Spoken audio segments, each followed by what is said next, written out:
This also seems to me to come down to the metrics, because if you're measuring that against reach and frequency each time, you're not asking the media owners for a solution, nor are you even really coming up with a marketing solution to a business problem. You're coming up with a total reach and frequency, and they're not necessarily the same thing. It's very limiting, especially in a world like today, where a lot of the opportunities are impossible to measure with the old metrics. I mean, I go into word of mouth, into social media, into many other non-transactional based forms of communication, which of course needs to be measured in a totally different way.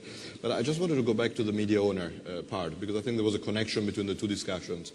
In the same way that clients shouldn't waste our time in pitches when, as Dominic was saying before, when they need a number at the bottom of the page, just tell us that's what you want and nothing else.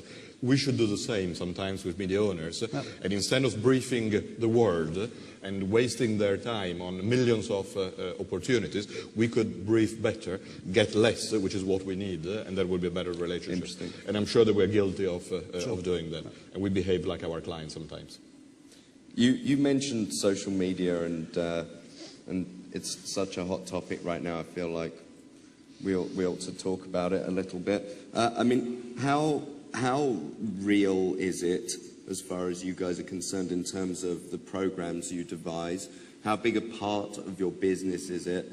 And how have you restructured at all to cope with the advent of the social graph, if you like? Well, I'll just give you a short answer to understand the phenomenon. In terms of people and hours dedicated to it, it's huge. In terms of revenue, is very small. So we've got this unbalance that we've got to find a way to rebalance over the future, because we can't afford not to do it, and we can't afford to do it. I think Facebook is saying that as well, aren't they? Yeah, no, it's the same phenomenon with Facebook. I mean, these businesses, I mean, where's the revenue model to capitalize on that? It changes everything, though. I think we are doing it. We've created partnerships with different agencies. We've hired a lot of new skill sets in that domain. I think the issue is how we integrate it. One thing I'm realizing from the power of the social networks is that the advocacy that can be generated is changing the way brands are having to behave and brands are having to communicate. I think increasingly, if advertising generated awareness, utility builds advocacy.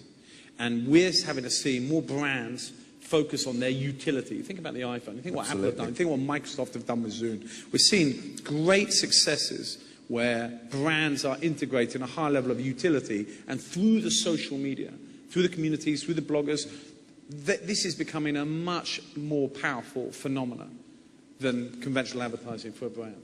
And I think advocacy trumps awareness time and time again. So I think the social media, not just social media, but let's just talk about user influence and persuasion-based activities. We need to architect them together. Harder to control, though, because one you buy and one you pay for. Well, that was what I was going to say. Is it something that you find difficult to cope with in your business? Because your business historically has been about, we're going to take this unit and place this unit next to content.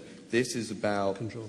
This is about people speaking to each other. Absolutely, it really but that's why every category, every decision-making category, whether it's for a car, a holiday, a financial services, everyone in this room is going to have some kind of influence to a higher or lesser degree in terms of what your peer group and what users really think. So we need to make sure we understand who those players are, who has the most important Rolodex, which are the most powerful social media. So in a way, it further changes our business model from doers to thinkers. Because we need to be thought leaders, we need to be strategists, we've got to become architects. And that's different skill sets, it's also different compensation terms. But as you say, it also starts to, I mean, it takes everyone in the advertising arena so much back to the product, because if I'm not going to advocate that product to my friend, that product is going to have a relatively short lifespan, right? I mean, we've got a radical transparency there, and that seems to me to point back towards, you know, you're going to have to be about marketing solutions across the board.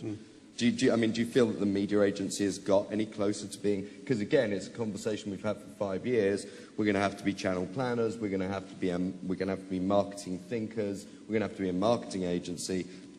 Are we any closer than we were 5 years ago? Well, I think it's back to Menardo's point. I think we're much closer to where we were 5 years ago, but we're not much closer at finding ways to get properly paid Yes. and monetizing the whole thing, and, Right. and as Nick alluded to, you know, taking the whole thing further upstream and further up the kind of marketing hierarchy. We're struggling with that, I think, as a business. We're still, you know, this is not a bad thing necessarily, but it's a fact, I think, that we're still very, very, very based in solid transactional work. Mm-hmm. It's the majority of our work, the majority of our people. It is a majority of our people, but if we look at what we do now in comparison to 5 years ago, and it's not just social media and word of mouth, it's also more non-digital forms of communication like events, sports marketing, content, co-productions. We do a lot of things which are not transaction-based. But for each one of them and for each client, we have to reinvent the wheel of a remuneration model to try to bring back some of the value that we have delivered. So the need for a different remuneration system, which is based on the output, on the value delivered, not on the input and the hours of the people that we've lent to the client, is fundamental. Yeah. But not in our interest only, in the interest of the client, because otherwise all these forms of communication will just not happen. Yeah. And you can't not do social media or word of mouth. It happens anyway. They're talking there about your brand. So you can't just say, we don't participate. It's happening anyway, so might as well try to influence it and have a positive spin on what is happening. Absolutely. Yeah, but Shona, I think you talk a lot about the way we work and our business model. I think that's one part of it. The second thing to be talking about is not just the way we work, but how we work. And I think this all stems to a need to collaborate more seriously. I mean, Dominic, to your point, we're trying to do it, we can do it, we can see it in sight. There's not enough money to go around. And what we can't do in the world where every generalist has to broken down into specialists, and every specialist is now becoming a super specialist but wants to be the generalist. You know, this wonderful building was designed by one architect, not 12, one. Many project managers, many different builders. And I think what we've got to do is find a way to get the inefficiency with our clients out of the system. Because collectively, and I'm not talking about media agencies, creative agencies, PR agencies, CRM agencies, there's lots and lots of specialists. And ultimately, everything you've been just saying, Bernardo, about the way we need to think between user influence and social marketing, and also to the point of a store. I know Bernard Glock's here. I mean, P&G were one of the first to be focusing on the 2 moments of truth and really be thinking about the shopper, the store, the point of retail. A lot of my clients who are here at the moment, whether they're here or not, I don't know, but I'm dealing with, they are very focused at the moment at the battleground at the point of purchase. Their brands have been built, their equity is strong. They can afford to dial down the tap at least 50% for the next 12 months till they get through this challenge. On the brand. On the brand. Right.